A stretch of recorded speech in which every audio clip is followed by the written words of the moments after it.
Selamat datang di program pembelajaran etika Ikatan Akuntan Indonesia. Etika profesi merupakan unsur penting dan mendasar bagi seseorang untuk menjadi akuntan profesional.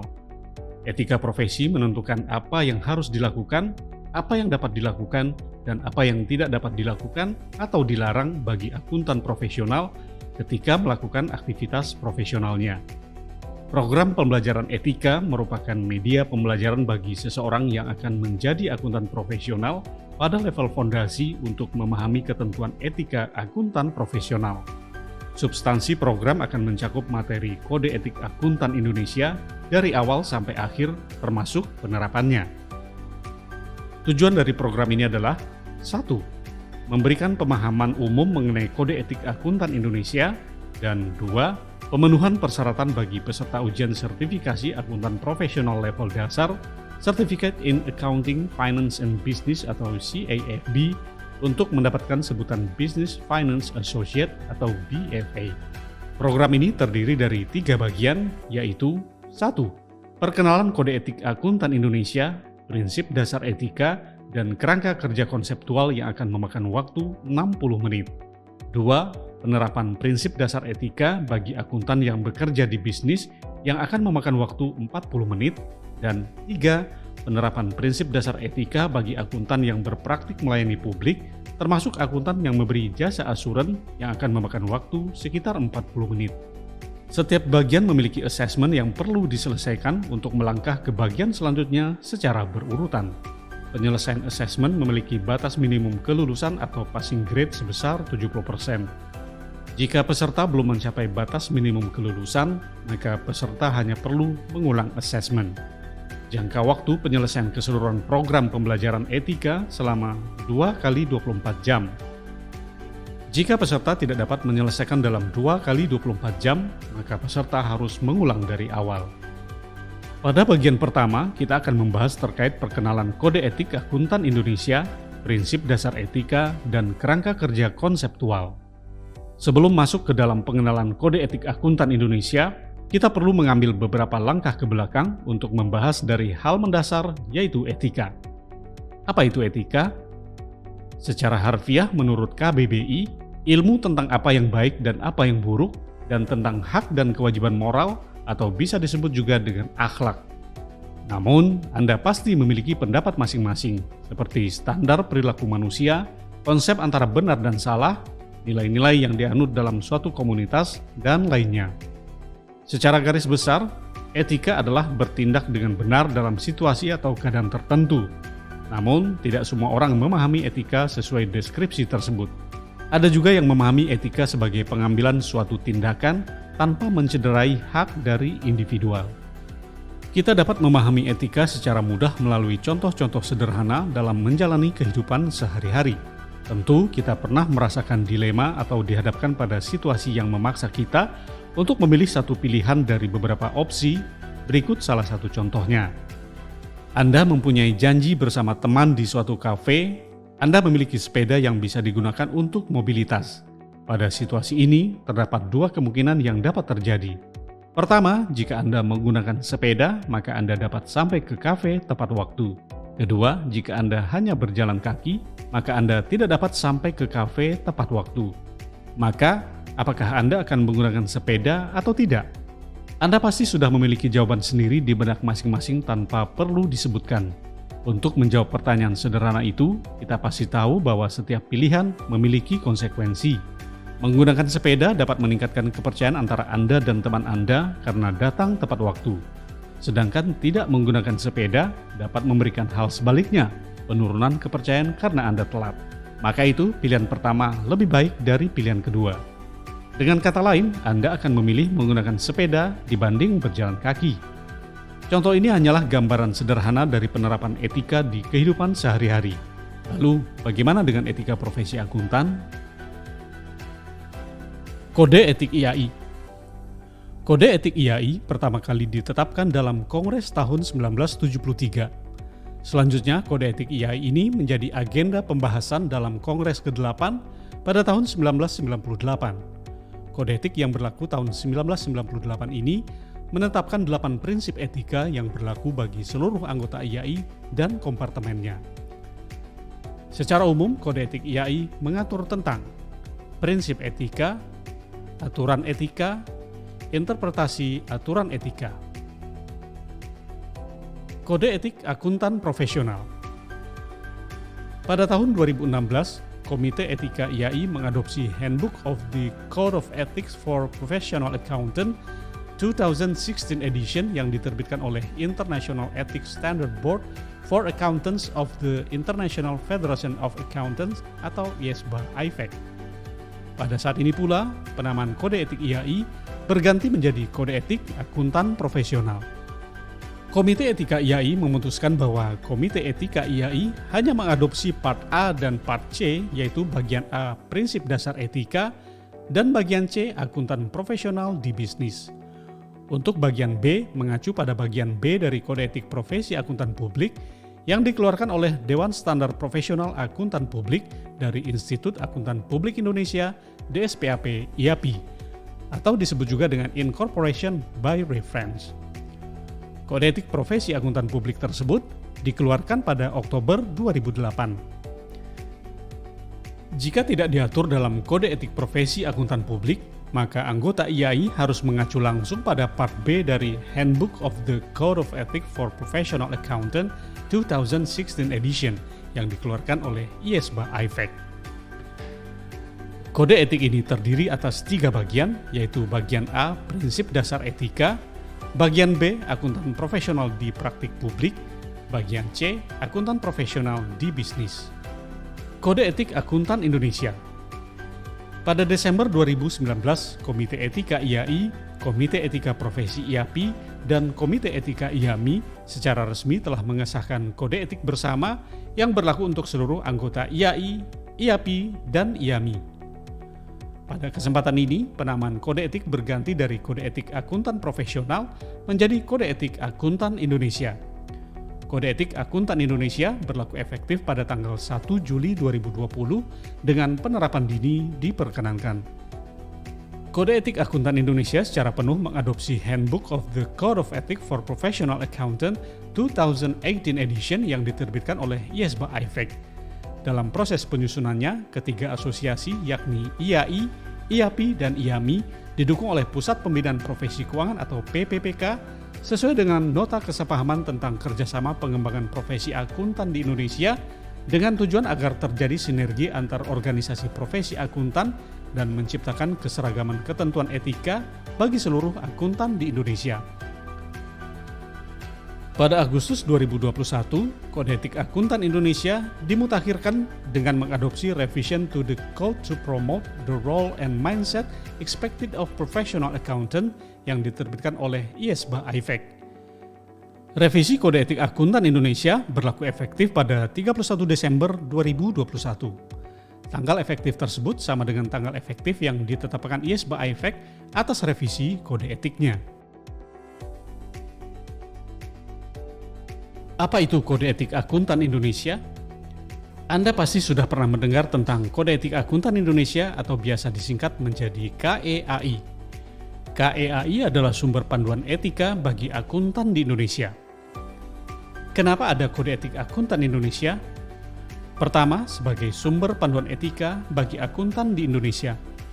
Kedua, IAI sebagai anggota dari International Federation of Accountants atau IFAC perlu mematuhi peraturan keanggotaan yang tertera dalam Statement of Membership Obligations for Code of Ethics for Professional Accountants. Siapa yang harus patuh pada Kode Etik Akuntan Indonesia? Seluruh anggota IAI. Apa sumber acuan Kode Etik Akuntan Indonesia? KEAI berasal dari adopsi penuh atas kode etik yang diterbitkan oleh International Ethics Standard Board for Accountant atau IASBA, bagian dari IFAC. Di mana Kode Etik Akuntan Indonesia dapat diakses? KEAI dapat diakses melalui SAK online, baik mobile maupun desktop, dan juga dapat diunduh melalui website IAI. Bagaimana cara memahami Kode Etik Akuntan Indonesia? Melalui materi e-knowledge ini, kami membantu Anda untuk memahami KEAI. Anda juga dapat memahami KEAI melalui membaca dan diskusi bersama partner, rekan kerja, atau teman lainnya. Bagian pertama adalah kepatuhan terhadap kode etik. Pada bagian ini, secara tegas disebutkan bahwa akuntan harus mematuhi kode etik. Dalam praktiknya, akuntan mematuhi kode etik pada saat memberikan jasa profesionalnya kepada klien atau organisasi tempat ia bekerja.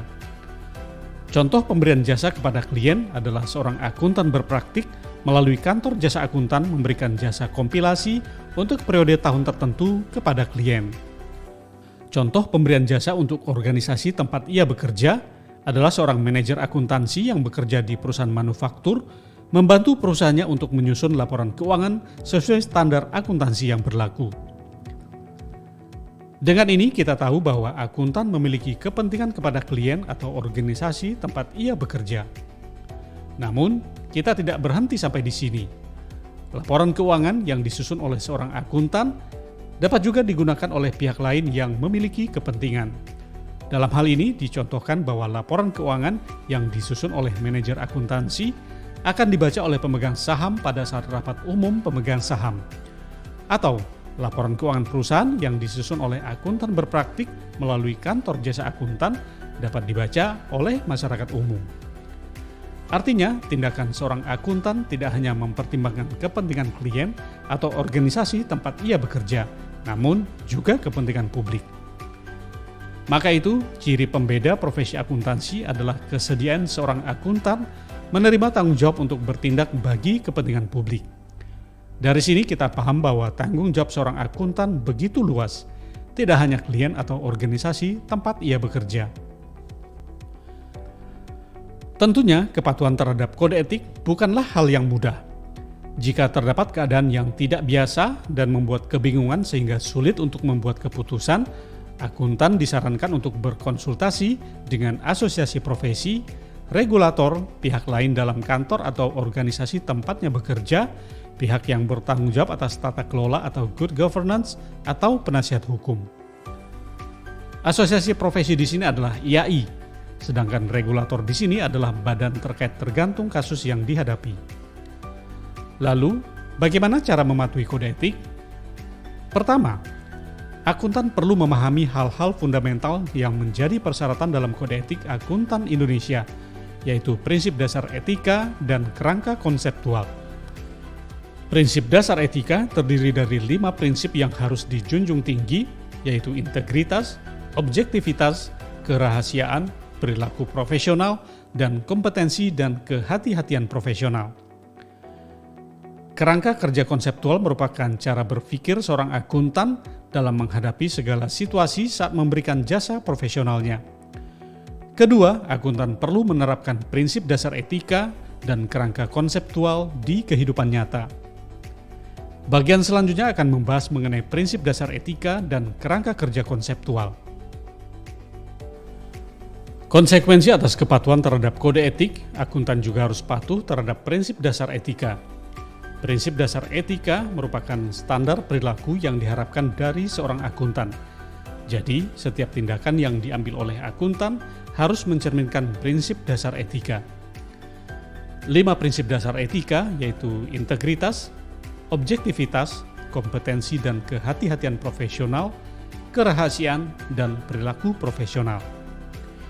Prinsip dasar etika pertama adalah integritas. Secara garis besar, integritas merupakan sikap lugas dan jujur dalam semua hubungan profesional dan bisnis. Integritas juga melibatkan keterus-terangan, kejujuran, dan kekuatan karakter untuk bertindak dengan tepat di berbagai situasi. Ada kalanya seorang akuntan menghadapi tekanan untuk melakukan hal yang salah atau tidak seharusnya, yang mana jika dilakukan dapat menimbulkan potensi kerugian bagi pribadi atau organisasi, maka integritas diperlukan untuk membantu akuntan bertindak secara tepat. Lalu, bagaimana cara bertindak dengan tepat? 1. Akuntan perlu mempertahankan pendirian saat menghadapi dilema atau situasi sulit. 2. Akuntan perlu mempertanyakan pihak lain jika situasi mengharuskan. Sebagai contoh, seorang AB memberikan jasa pembukuan melalui KJA kepada klien. Klien meminta kepada AB untuk mencatat pendapatan fiktif agar meningkatkan nilai pendapatan. Demi menjaga integritas, apakah yang harus dilakukan oleh AB tersebut? Tentu AB perlu menolak mencatat pendapatan fiktif tersebut ya. Ini hanyalah contoh sederhana untuk menggambarkan perlunya integritas dalam menjalankan profesi sebagai akuntan.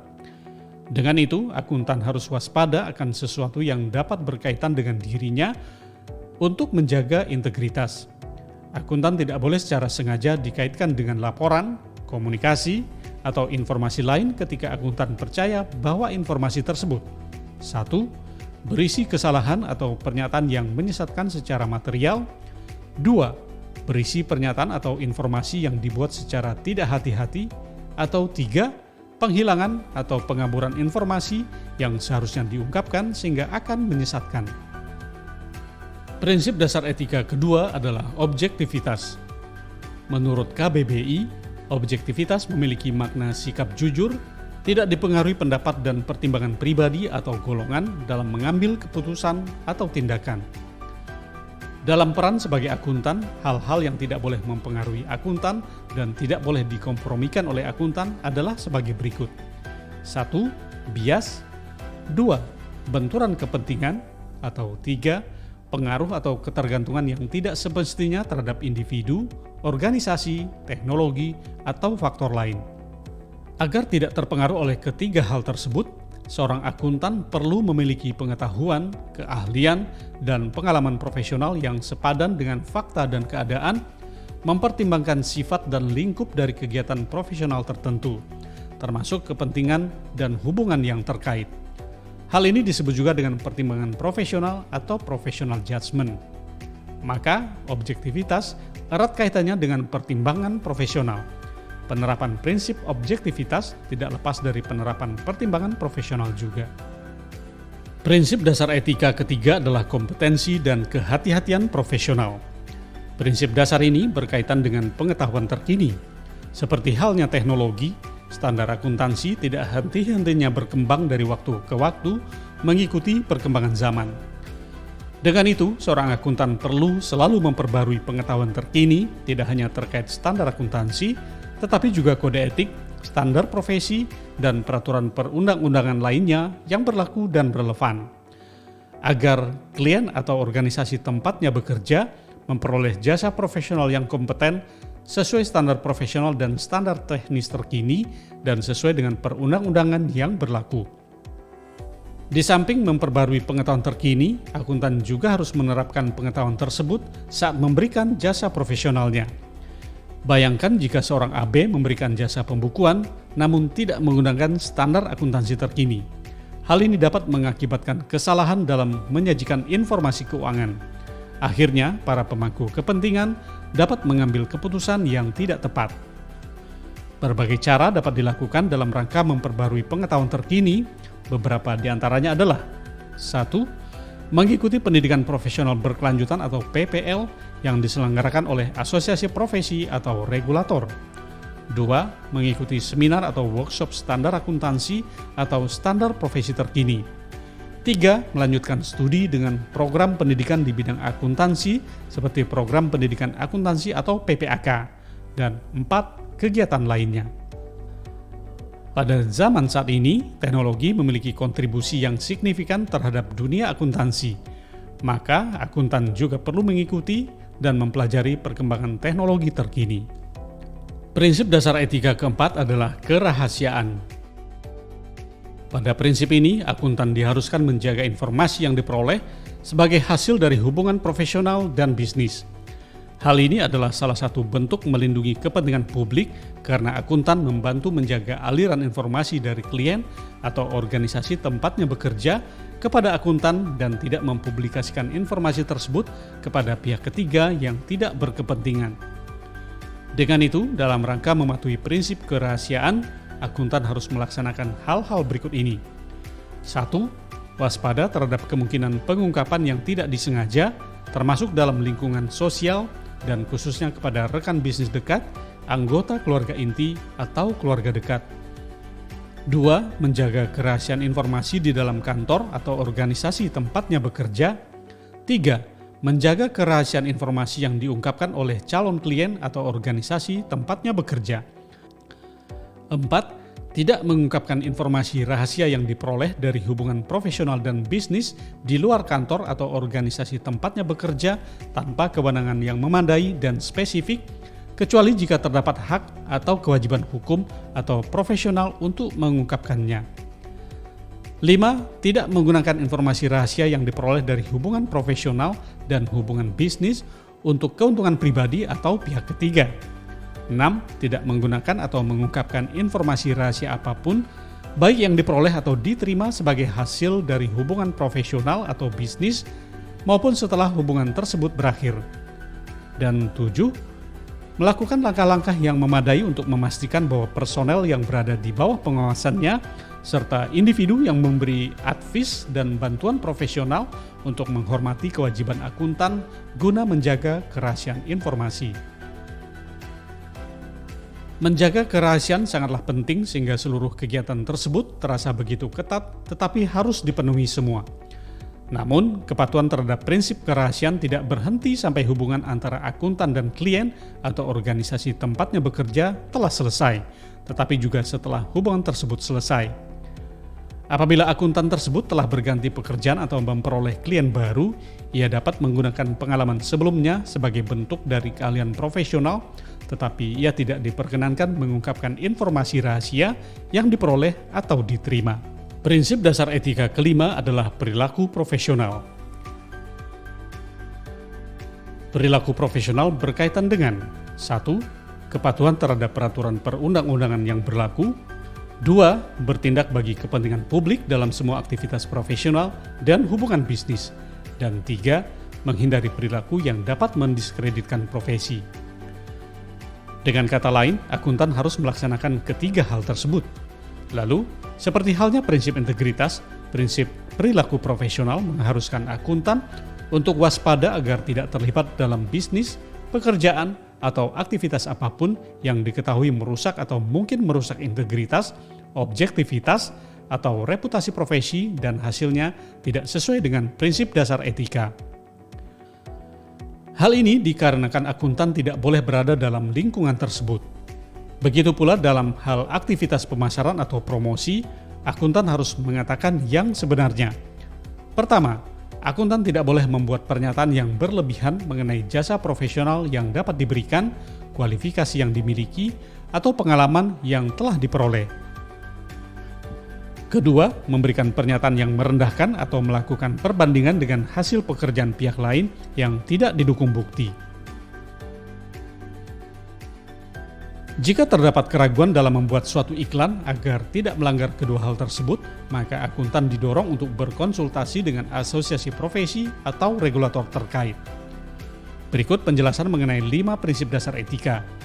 Dengan ini diharapkan Anda dapat memahami dan menerapkan setiap prinsip dasar etika di kehidupan sehari-hari sebagai akuntan dalam menjalankan kegiatan profesionalnya. Sesi ini akan menjelaskan tentang kerangka kerja konseptual. Salah satu kepatuhan terhadap kode etik adalah kepatuhan terhadap kerangka kerja konseptual. Pada saat seorang akuntan memberikan jasa profesionalnya, tentunya terdapat situasi di mana muncul hal-hal yang dapat menghalanginya dalam rangka mematuhi prinsip dasar etika.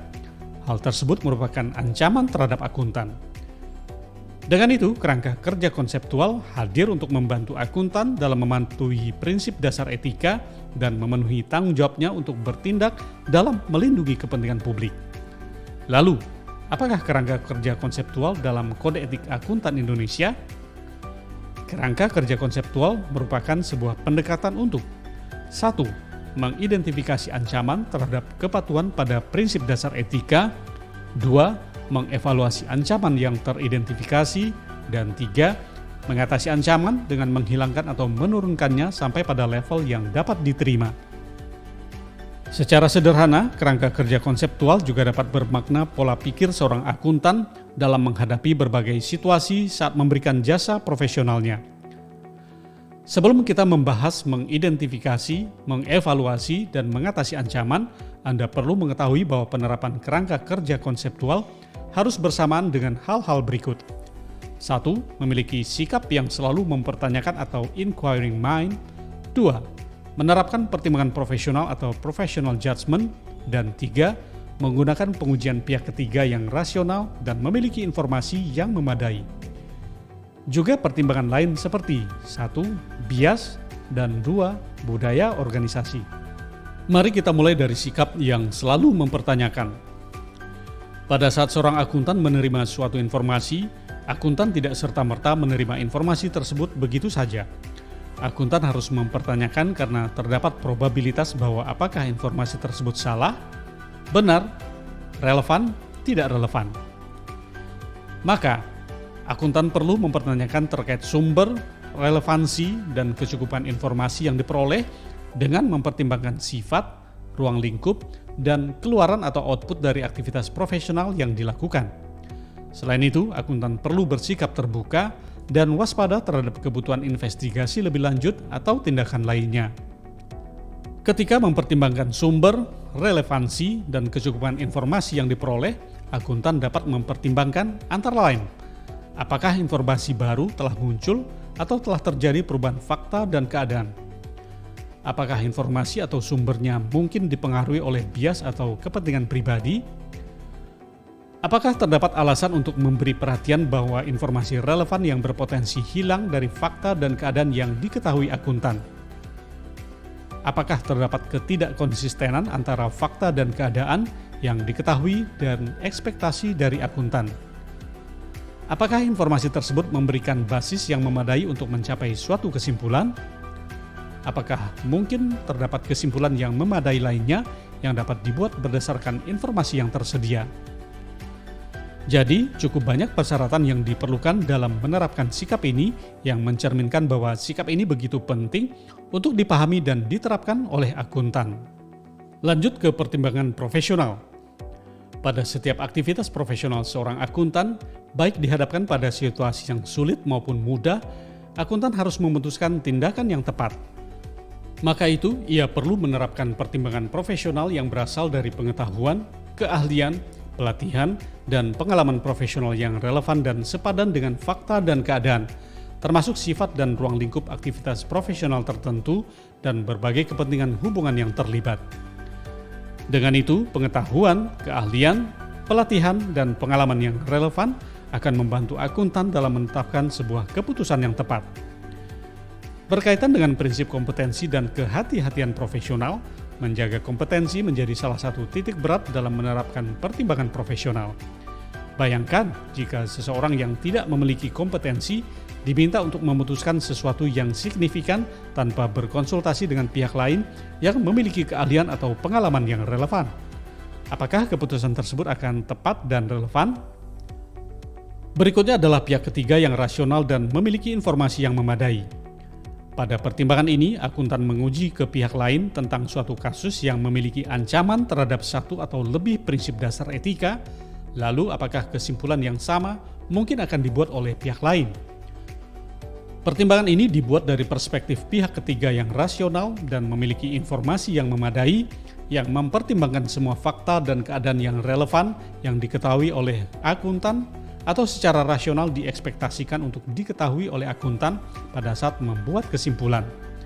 Pihak ketiga yang rasional dan memiliki informasi yang memadai tersebut tidak perlu merupakan seorang akuntan, namun memiliki pengetahuan dan pengalaman yang relevan untuk memahami dan mengevaluasi ketepatan atas kesimpulan akuntan yang tidak memihak. Selain sikap yang selalu mempertanyakan, pertimbangan profesional dan pihak ketiga yang rasional dan memiliki informasi yang memadai, masih ada dua pertimbangan lain yang perlu diperhatikan oleh akuntan dalam menerapkan kerangka kerja konseptual, yaitu bias dan budaya organisasi. Bias, disengaja maupun tidak disengaja, keduanya mempengaruhi penerapan pertimbangan profesional saat mengidentifikasi, mengevaluasi, dan mengatasi ancaman. Akhirnya, bias dapat membuat akuntan mengambil keputusan yang tidak tepat.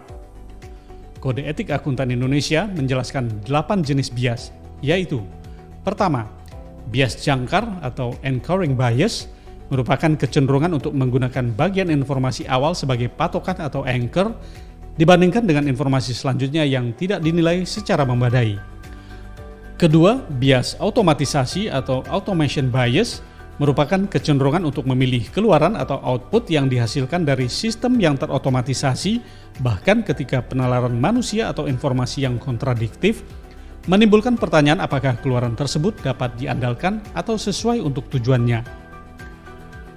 Ketiga, bias ketersediaan atau availability bias merupakan kecenderungan untuk memberikan bobot lebih pada peristiwa atau pengalaman yang langsung terlintas dalam pikiran dibandingkan dengan pertimbangan lainnya. Keempat, bias konfirmasi atau confirmation bias, yaitu kecenderungan untuk memberikan bobot lebih pada informasi yang menguatkan keyakinan yang ada daripada informasi yang bertentangan atau menimbulkan keraguan atas keyakinan tersebut. Kelima, pemikiran kelompok atau groupthink, yaitu kecenderungan sekelompok individu untuk tidak mendukung kreativitas dan tanggung jawab individu dan sebagai hasilnya mencapai keputusan tanpa disertai alasan kritis atau pertimbangan alternatif. Keenam, bias keyakinan berlebihan atau overconfidence bias merupakan kecenderungan untuk melebih-lebihkan kemampuan seseorang untuk membuat penilaian risiko yang akurat atau pertimbangan atau keputusan lain.